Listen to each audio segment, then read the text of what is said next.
Hey you guys, I'm Zainab and I'm a professional interior designer. Today I'm going to be sharing with you 5 tips on how to make your home look expensive. So a little bit about me and my credentials. I have an associate's in interior design. I have my bachelor's in interior design. I have my master's in interior architecture, and I also am a certified interior designer in the state of California. So I feel pretty confident in sharing some tips and hope you find it helpful. Okay, so let's get into it. The first tip is to invest in quality furniture pieces. Instead of opting for trendy items that may quickly go out of style, focus on timeless designs and materials that are built to last for decades. So this doesn't mean everything that you buy has to be an expensive item. I'm talking about a few quality pieces here and there that will elevate the rest of your space. This tip actually stops you from over-consuming and the idea that you need to constantly buy everything because it got damaged, it may look worn out, or it just went out of style.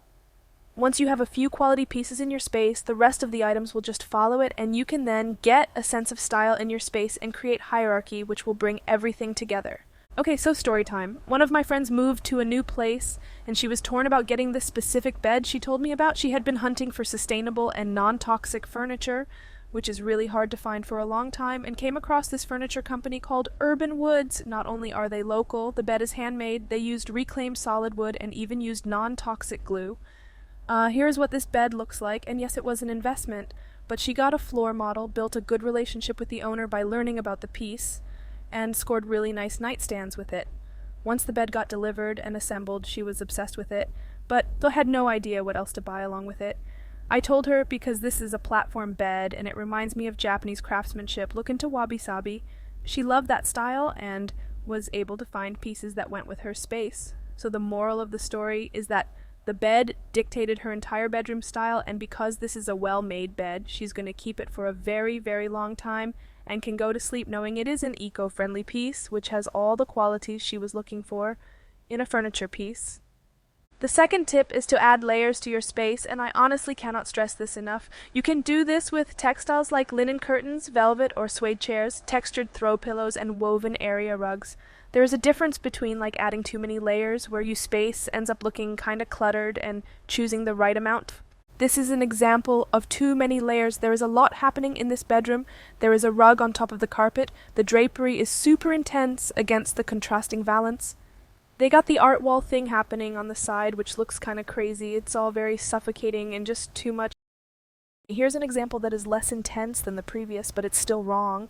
Again, you have an area rug on carpet, which can work in some spaces, but not in this one. Then we see the drapery, which looks kind of crazy, and none of the fabrics complement each other. It's just too busy.